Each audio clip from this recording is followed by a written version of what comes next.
Bom, pessoal, boa tarde. Vamos dar início aqui a mais um call mensal com a equipe da OCAM. Queria agradecer pela presença de todos vocês.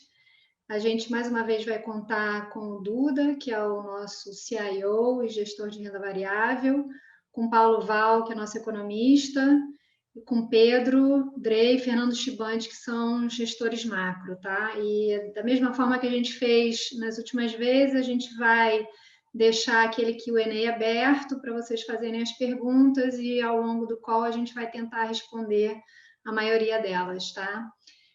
Então, por favor, Paulo, se você puder, pode começar. Perfeito. Vou começar aqui, então.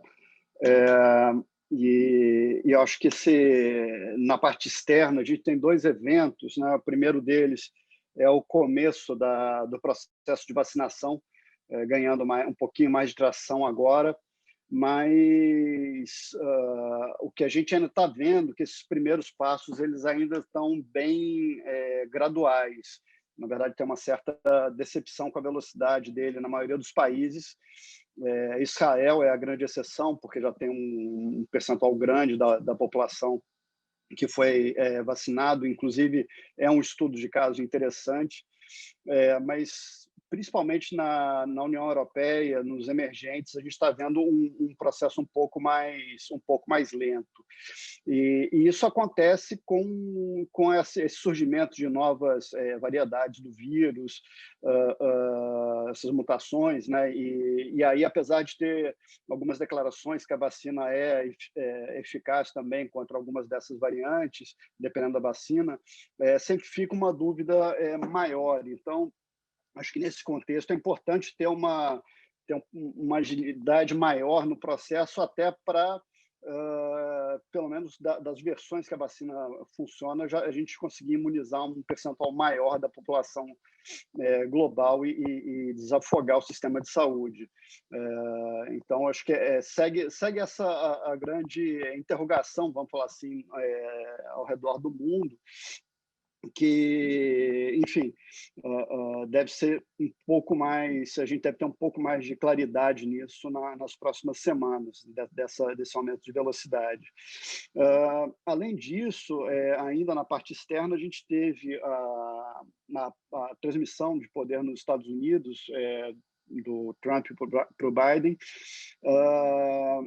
Foi uma transição bastante ruidosa, né? Talvez o episódio mais sintomático ali tenha sido a invasão do Capitólio por aqueles manifestantes, ganhou repercussão em todos os jornais, todas as redes de informação, e mostra como a gente chega num ambiente fragilizado, né? Um ambiente de confronto nos Estados Unidos e em diversos outros lugares do mundo, mas ali realmente a gente teve essa imagem que foi muito forte. O Biden ele chega na Casa Branca com uma mensagem de tentar fazer um processo de união, né, de redução de tensões, mas é uma coisa ainda para se verificar. Vamos ver também aí nos próximos capítulos disso. E eu acrescentaria uma terceira coisa, que é o pacote fiscal que está sendo negociado agora. Eu acho que mostra também que, mesmo tendo a maioria no Congresso e tudo, que ainda existe ali uma certa restrição no processo legislativo, né? Não é por ter um legislativo democrata também que os pacotes vão sair do tamanho que se imaginava pelo legislativo. Enfim, tem um sistema ali de checks and balances que mantém ali uma racionalidade econômica dentro do tamanho das medidas de estímulo. Passando para o Brasil e também nessa parte fiscal, acho que a gente vai ter aí nas próximas semanas um desafio grande, porque agora a gente está tendo, nesse momento, a gente está tendo a eleição no Senado. Mais à tarde um pouco a gente vai ter a eleição da mesa da Câmara também, e aí a gente começa o ano legislativo, o ano de 2021, e a discussão vai ser também muito como conseguir fazer uma rede de proteção social maior num ambiente que os casos de Covid estão crescendo e, por outro lado, a gente não tem espaço fiscal nenhum. o que o presidente tem dito e tudo é na linha de apoiar o Ministério da Economia, que fala que não tem espaço para gastos extras, mas a gente sabe que tem uma pressão grande dentro do Legislativo e segue como um risco muito forte, porque mesmo os projetos que são dentro do orçamento, e aí talvez o que chame mais atenção seja o aumento do tamanho do Bolsa Família, a gente sabe que está proposto ali, mas durante a tramitação a gente tem emendas, tem processo de alteração, e isso pode levar a alterações bem expressivas. Então, segue esse risco fiscal muito presente, principalmente nesse momento de casos de Covid muito alto, junto com o processo de vacinação, que também no Brasil ele está sendo lento. Então, é uma coisa também para se mapear, incerteza também por esse vetor aqui dentro. E na parte econômica, o que a gente está vendo é que cada vez mais os dados de inflação têm mostrado uma normalização. Na verdade, as inflações têm sido altas, mas quando a gente tira as coisas, os eventos atípicos, mesmo assim a gente tem um processo de inflação que mudou de patamar. A gente não tem mais o risco de desancorar inflação para baixo, expectativas para baixo. O nosso problema hoje é muito mais como voltar para a meta, porque a gente está rodando um pouco acima, e esse vai ser um ano que, ao longo dele, a gente vai ter números muito altos, né, acima da meta. Então, a discussão aqui é a outra, junto também num momento que a gente tem dados de atividade que têm vindo mais fortes. E aí eu acho que os dados que chamam mais atenção, até pelo aspecto simbólico deles, são os dados do mercado formal de trabalho, do CAGED, que tem surpreendido aí todo mês, com admissões muito altas, criações líquidas de emprego altas, enfim, é um ambiente de normalização também de atividade. E aí, quando a gente pega isso na função de reação do Banco Central, o que a gente está vendo é que o risco fiscal está elevado, a inflação está dando sinais que não é mais o que era há 6, 9 meses atrás, e a atividade também está no processo de recuperação. Então, acho que tudo isso gerou um conjunto de forças que aconteceu, que era esperado, a gente já tinha conversado no call anterior, ele retirou o Forward Guidance, né, a prescrição futura que ele tinha, e aí ele sinaliza que um processo de elevação, de normalização da política monetária está se aproximando aí no radar do Banco Central. Acho que a gente deve ver, provavelmente em março ou mais tardar em maio, a gente tem esse começo do processo, dados os nossos números esperados aí de inflação e atividade para os próximos meses. Bom, tendo isso em vista, eu vou passar para o Pedro Drê para comentar também sobre o cenário de mercado dessa economia. Bom, então, dando sequência aqui, indo para a parte de mercados, bom, primeiramente na parte internacional, a gente segue com esse cenário muito favorável. Nesse sentido, acho que não tiveram grandes novidades, acho que a gente segue aqui perseguindo esse ambiente de retomada de atividade econômica, né, muito em cima das campanhas de vacinação, né, alguma normalização aí das economias. Então, a gente continua expressando uma visão, de certa forma, otimista, a gente continua com posições compradas aqui em inflação implícita, que a gente já vem carregando há algum tempo, já desde agosto do ano passado, uma posição que tem performado muito bem, né? Ela segue fazendo novas máximas. Hoje, o swap de 10 anos de inflação implícita está perto de 2,30, próximo dos reais, o movimento é muito relevante, a gente tem carregado essa posição há algum tempo. O que a gente fez de novidade foi adicionar uma posição tomada em juro nominal, né, nos Estados Unidos, né, que vai em linha com esse cenário otimista, né?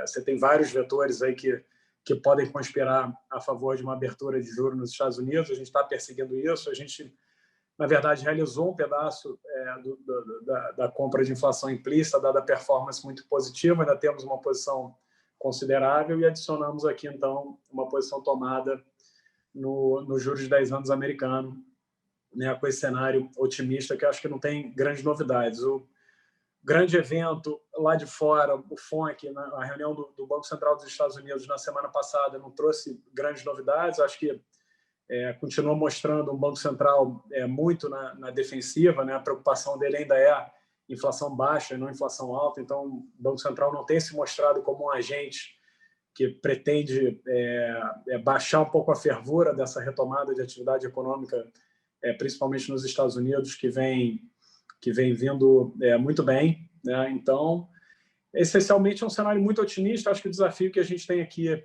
é como navegar nesse cenário otimista com os riscos que a gente tem observado, que acho que não são poucos, né?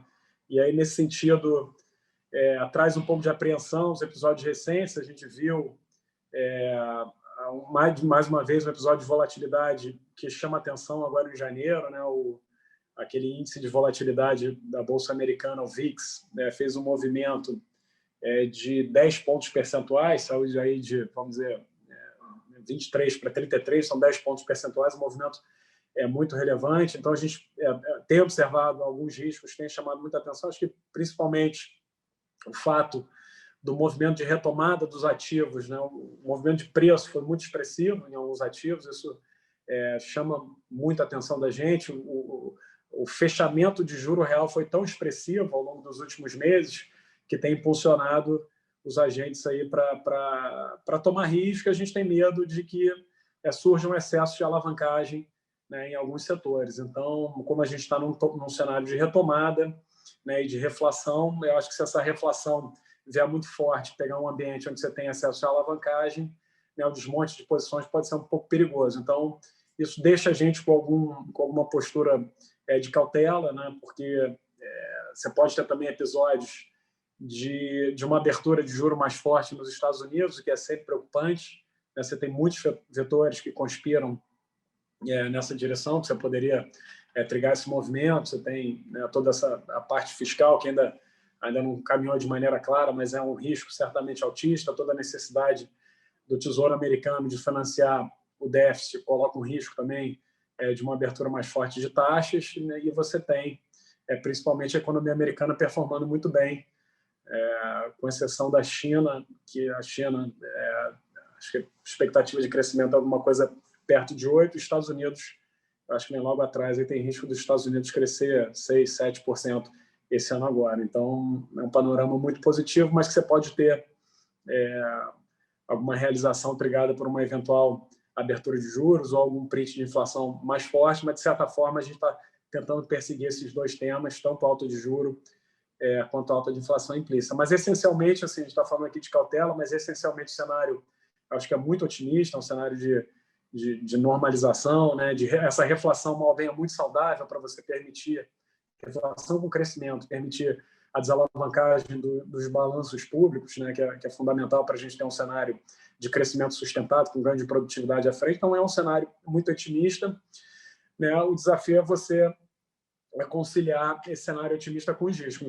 Mas por enquanto, a despeito desse episódio de volatilidade que a gente viu recentemente, a renda fixa tem se comportado bem, né? A gente está vendo uma abertura bem comportada do juro nos Estados Unidos, né? Esse episódio, né, você tem esse evento que está chamando muita atenção do mercado recentemente com esses short squeeze, né, que teve a ação da GameStop que chamou muito a atenção, mas por enquanto esses episódios estão muito concentrados no mundo de equities, né, não está atingindo o mercado de renda fixa, que está se comportando muito bem, muito favorável aqui até nossas posições, mas obviamente a gente mantém muita cautela, mas acredito que em algum momento do tempo a gente possa ter também uma abertura um pouco mais desordenada do juro lá fora. Então, a gente está tentando capturar esse movimento de juros, tá? Tanto nas inflações implícitas quanto na abertura do juro nominal. E também é importante destacar que a abertura do juro nominal até agora ela foi a mais saudável possível, no sentido de que a abertura foi toda concentrada na alta de inflação implícita e não no juro real, né? Como eu falei, o juro real ele tem feito novas mínimas, aí, um movimento muito impressionante. Então, tem sido uma abertura de juro nominal muito em cima de uma percepção maior de inflação à frente, que é, de certa forma, bem saudável. Tá? Então, no book de juros internacional é isso. Na parte local, a gente Eu lembro que a gente chamou atenção aqui no call, um mês atrás, de que a curva local estava muito amassada, né, que os preços não estavam andando de acordo com o fundamento. A gente viu aquele bull market que chamou muito atenção em novembro, dezembro, em cima de Biden, vacina, retomada de atividade. Isso acabou... o DI se comportou como um ativo de risco, fechou muita taxa em novembro e dezembro, mas o mês de janeiro já foi uma história muito diferente. A gente viu uma abertura expressiva até intramês, a curva longa chegou a estar abrindo mais de 100 bases no mês, e a gente que tinha saído da posição tomada, porque não estava entendendo muito aquele movimento de fechamento de taxa, a gente voltou para as posições tomadas em juros que a gente vinha carregando há bastante tempo. A cabeça é mais ou menos a mesma, não mudou muita coisa, né? O que teve foi uma evolução, de certa forma, esperada pela gente, né?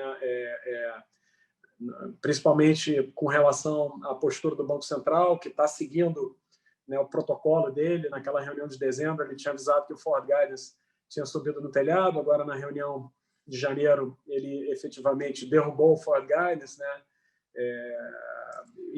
Lembrando, isso, de certa forma, já dá para dizer até que é um passo na direção de alguma retirada de estímulo, porque o próprio Banco Central tinha falado que o Forward Guidance tinha tido o impacto de um corte de 25 bases na Selic. Então, a retirada do Forward Guidance não deixa de ser um passo no sentido de alguma retirada de estímulos. Então, o Banco Central está caminhando na direção de uma normalização de juros. A gente teve uma revisão muito importante do cenário inflacionário no período recente. Eu me lembro que, há um mês atrás, a gente tinha uma média de IPCA para o primeiro TRI de 0,15, e a gente revisou essa média nos 3 primeiros meses do mês para 0,45. Então, uma alta muito expressiva de 30 bases ao mês nesses 3 primeiros meses do ano. A gente revisou o IPCA do ano de 3,30 para um pouco acima de 4.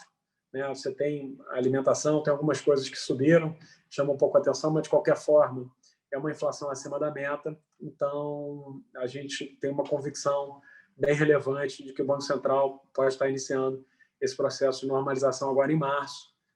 Não dá para descartar uma alta de 50 bases já na próxima reunião, né? E quando você olha o que está precificado na curva hoje, realmente o mercado de juros parece que está muito assimétrico. Então, a gente se aproveitou aí desse movimento, né, desses preços que estavam, na nossa opinião, relativamente baixos, para voltar para as posições tomadas em juros. Hoje tem essa questão, como o Paulo falou, da eleição da Câmara e do Senado, sem dúvida nenhuma, um evento muito importante. A gente tem visto o mercado com uma visão muito otimista com relação ao favoritismo do Lira, né, que muito provavelmente vai ser quem vai ser o novo presidente da Câmara. A gente tem uma visão um pouco mais cética, apesar de ser o candidato do governo. A gente tem dúvidas com relação às convicções do Centrão em relação às reformas que a gente tanto precisa. Lembrando que a gente está indo já aqui em 2021, ano que vem tem eleições presidenciais, então a gente tem uma visão um pouco cética com relação à celeridade, né, e o quanto que a gente vai conseguir entregar de reformas. Então, essa visão não muito positiva assim, do país nos leva aqui a acreditar que você tem tanto o jogo de política monetária na parte curta da curva, quanto a questão da manutenção de um prêmio fiscal elevado por conta do desafio enorme que a gente tem, né, e uma crença de que essa agenda não vai ser tão favorável no curto prazo. Apesar de ter uma visão de que o mercado pode acabar comprando um pouco o sonho do Lira, mas a gente acha que pode ser aquele ciclo que a gente já viu no passado, que é o mercado cria muita expectativa em cima de um discurso animador, em cima daquelas promessas de que semana que vem tem planos de reforma, né? Fica tudo para a semana que vem, o tempo vai passando, as coisas não vão acontecendo, o mercado se frustra e você volta novamente àqueles piores momentos que volta e meia voltam a pesar no mercado. Mas, de maneira geral, é isso, né? Essa mensagem de cautela aqui, principalmente no mercado de juros, mas acho que é importante destacar que tem gradações entre os mercados. A gente está com essa visão mais do mercado de juros, acreditando que tem essa oportunidade de abertura.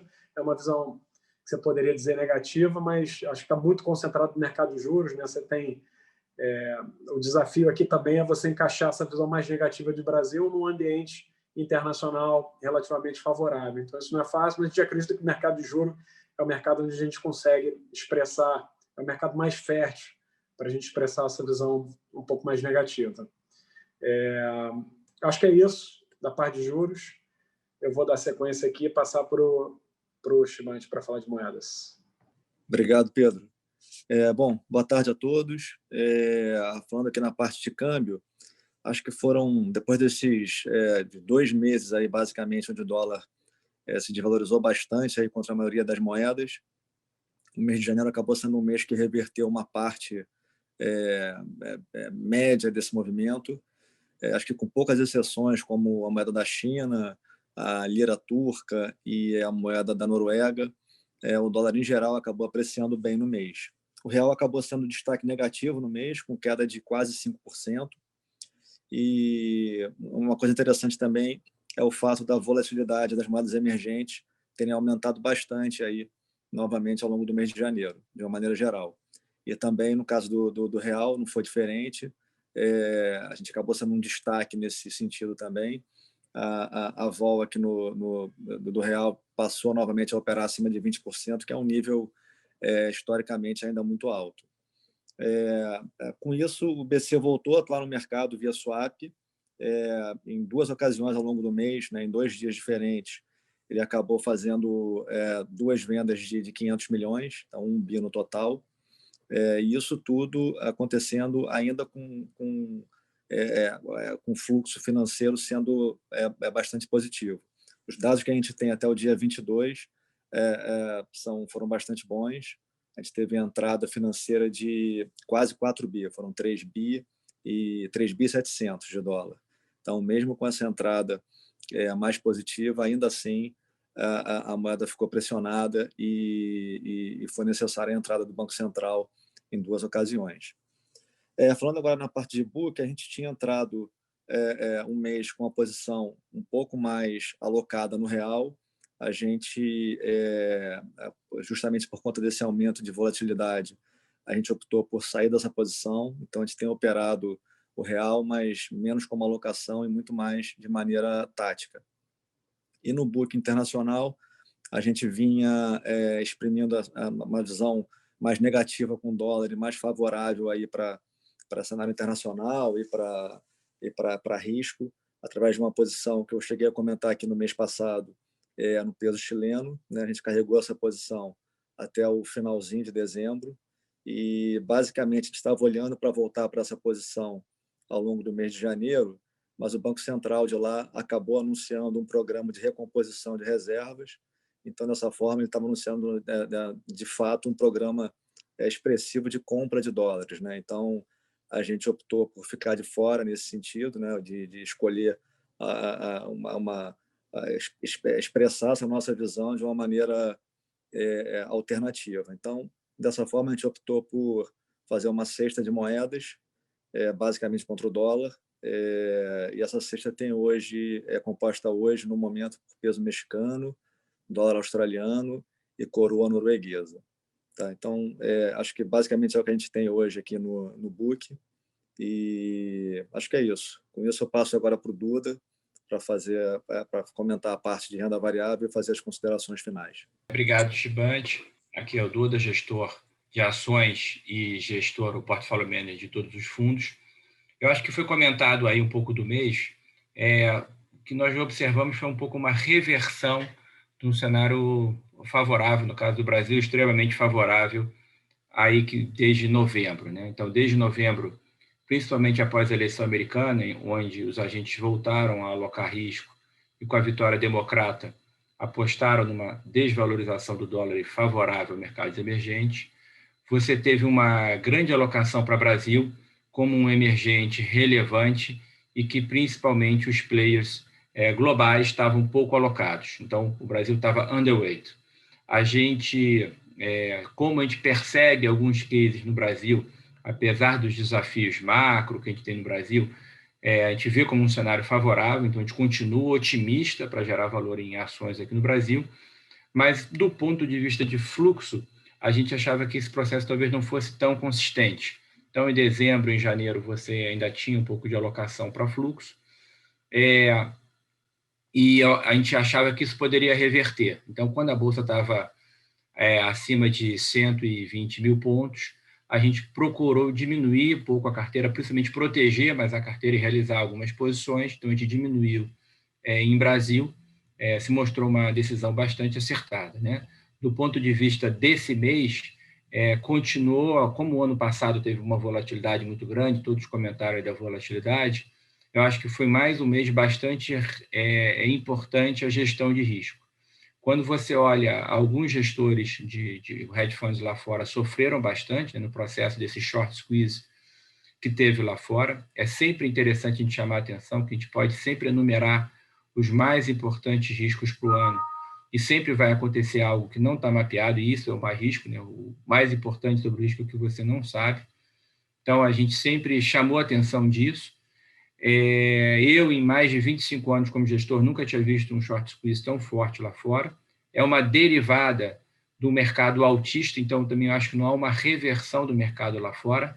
Há um sentimento um pouco de invencibilidade por parte, principalmente, de investidores, pessoas físicas, que vieram muito para o mercado, no mercado americano e no mercado brasileiro, mas essa história sempre acaba mal, né? Mas assim, isso não tira do ponto os cases fundamentalistas, que eu acho que vão continuar. Só que, do ponto de vista de carteira long e short, foi um mercado extremamente disfuncional, também um pouco disfuncional aqui no Brasil, até pela realização que acarretou, que o grande trigger, né, o grande gatilho foi lá fora, mas eu acho que não reverteu o cenário. Novamente, eu estou otimista com geral os cenários, mas fez a gente, no primeiro momento, também reduzir lá, que foi uma decisão bastante correta, porque o mercado ficou absolutamente disfuncional. A gente continua perseguindo os mesmos temas offshore. Nessa realização, na entrada para esse mês de fevereiro, a gente aproveitou para aumentar alguns cases de tecnologia, que a gente achava bastante dominante, ainda bastante forte. Os temas de commodities, a gente realizou um pouco as posições lá fora, que performaram muito bem, mas continuamos posicionados, tá?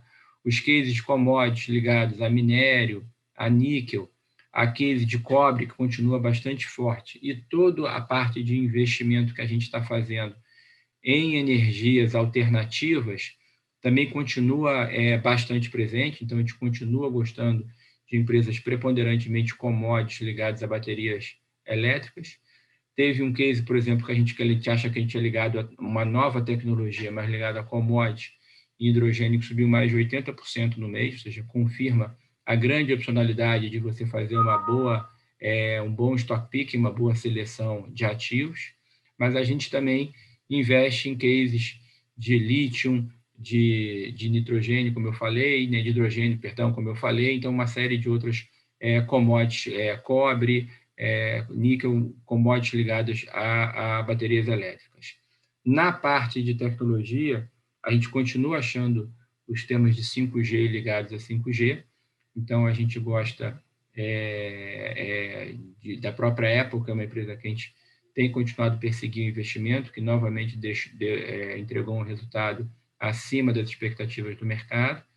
Mas a gente gosta também de todo um ecossistema ligado das empresas de software, empresas de jogos ligados ao 5G, que vai gerar um novo patamar de utilização em aparelhos móveis.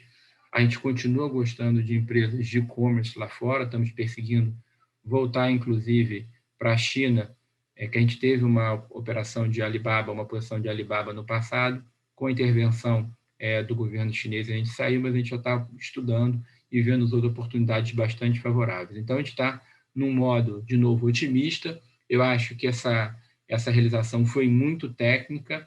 Também tem um lado favorável que deixa o mercado mais leve, né? As pessoas não conseguiram carregar tantas posições long and short, ou geraram algumas oportunidades, como eu falei, que a gente procurou se aproveitar. Então, a gente aumentou em e-commerce, a gente tem procurado aumentar aí também em tecnologia e em commodities, tá? Então, a gente vai continuar perseguindo isso, tá? Aqui no Brasil, o Fernando Chibandi comentou do fluxo favorável, mas a gente para a Bolsa, a gente tem, depois da primeira metade, que a Bolsa estava muito pungente, o mercado a gente acredita que pode diminuir um pouco esse fluxo não ser tão consistente quanto é o fluxo lá fora. De novo, a gente está animado, até no Brasil, do ponto de vista da Bolsa como um todo, você tem um potencial de valorização. Mas, como foi passado aqui pelo Pedro Drux, os desafios macro no ambiente um pouco mais inflacionário, no Brasil, no caso de um risco inflacionário grande, podem fazer mais que a Bolsa expandir, até por isso que a gente gosta das empresas de negociação na Bolsa, do que a Bolsa exatamente subir.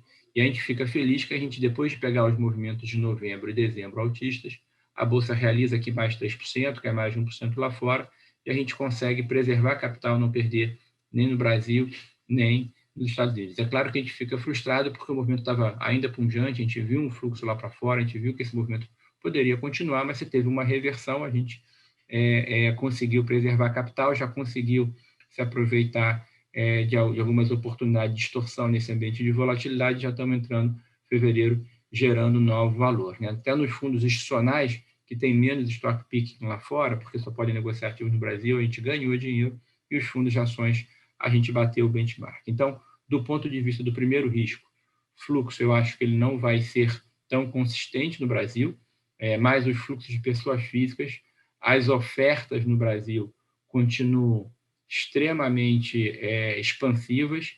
Eu acho que esse ano pode bater o recorde de oferta já no ano passado, então, de novo, essa bolsa aqui expande. A gente reafirma que a gente gosta bastante dos cases de tecnologia. Aqui no Brasil, a gente aumentou em plataformas de investimento, inclusive no mês. A gente continua em plataformas de negociação e a gente aumentou em e-commerce também. Então, a gente viu oportunidades no mês de janeiro para aumentar. Em commodities, a gente continua gostando de siderurgia, mas a gente reduziu em siderurgia e aumentou em papel e celulose, foi um ajuste que a gente fez.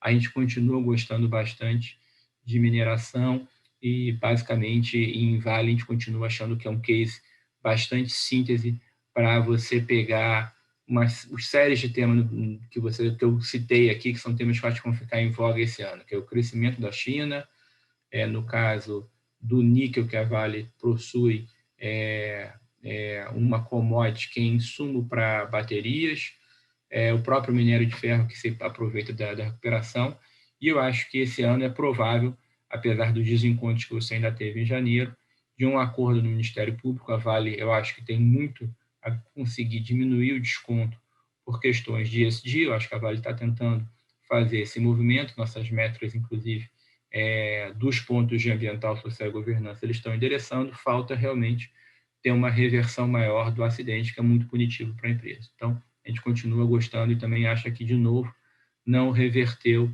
esse movimento. Tá? Do lado de outro setor que a gente gosta bastante, é o setor de saúde. A gente tem uma empresa que subiu mais de 20% no mês também, comprovando a potência realmente de fazer um stock picking favorável, que acho que é uma empresa consolidadora. A gente continua acreditando no setor em mais de uma empresa e acreditando que esse processo é inexorável, que vai continuar se valorizando, vai continuar uma consolidação grande e o consumo aqui no Brasil é inexorável, procurar preços melhores e um serviço também melhor ao níveis de preço que favorece. Então, o nosso mote aqui, olhando para frente, a gente já está vendo oportunidades. Então, como eu falei, a gente conseguiu, depois de diminuir um pouco a carteira pela euforia no Brasil e sair um pouco da carteira lá fora pela volatilidade, já retomar em alguns cases no processo de expansão. Eu acho que a gente está muito bem encaixado, a gente continua bastante otimista. Nossa tecnologia, queria também tranquilizar que a gente, nesse processo, nós somos muito fundamentalistas, mas nas nossas métricas quantitativas, muito fortes, inclusive de inteligência artificial, não deu problema em nenhum nível de shorts para a gente, nem no Brasil, nem lá fora. Então, também eu acho que tem uma tecnologia bem aliada, quantitativa, essa parte fundamentalista. Não só teve uma realização em alguns hedge funds de forma dramática lá fora, mas mesmo alguns fundos aqui no Brasil tiveram uma volatilidade pior, ou até tiveram um mês bastante negativo em função da reversão de mercado, dessa dificuldade, que foi um mês bastante atípico, né? Quanto mais em janeiro, que normalmente é um mês positivo, um mês de fluxo positivo, como vinha sendo até aproximadamente metade do mês. Então, a gente tem conseguido expandir, então a gente está animado à frente. Eu acho que na mensagem de equities, em síntese, seria isso. Eu passo a palavra para a Isabel, se tem alguma pergunta. Duda, a gente está sem perguntas, a gente já respondeu todas elas no Q&A, então eu acho que a gente já pode encerrar, se você quiser terminar. Eu acho que uma palavra final, eu acho que, assim, de novo, de otimismo. Do ponto de vista macro, eu acho que a gente até pegou um movimento que foi uma reversão, mas a gente havia perseguido esse movimento há bastante tempo, então a gente continua tomado em inflação lá fora, até tomado em juros aqui dentro. A moeda brasileira foi novamente uma volatilidade muito intensa, então a gente sofreu um pouco, mas também saiu rapidamente. A gente acha que tem esse movimento aonde a alfa pode ter um movimento contra o dólar, mas no Brasil isso não está bastante claro. E na Bolsa a gente continua achando o melhor mercado, a gente tem procurado expandir o risco, mas expandir o risco só quando você tem uma relação de retorno-risco favorável. Então, quando você tem uma reversão de mercado esse mês, um aumento de volatilidade, a gente efetivamente diminui o risco, protege as carteiras, com uma gestão ativa bastante grande, ou seja, o mercado vinha com uma certa euforia aí como terceiro mês, a gente também reduziu bem a carteira, mas sempre com uma capacidade de gestão ativa de até nesses momentos de volatilidade maior se aproveitar, então a gente já está expandindo a carteira novamente. Então essa é a mensagem, acho que o cenário também não se reverteu na nossa opinião e a gente vai continuar perseguindo esses temas. Ok, pessoal, então, mais uma vez, a gente agradece a presença de vocês e caso vocês tenham alguma pergunta à frente, é só mandar um e-mail ou mandar pelo Instagram, tá? Muito obrigada e até o mês que vem. Obrigado, pessoal. Bom mês a todos aí. Obrigado. Obrigado.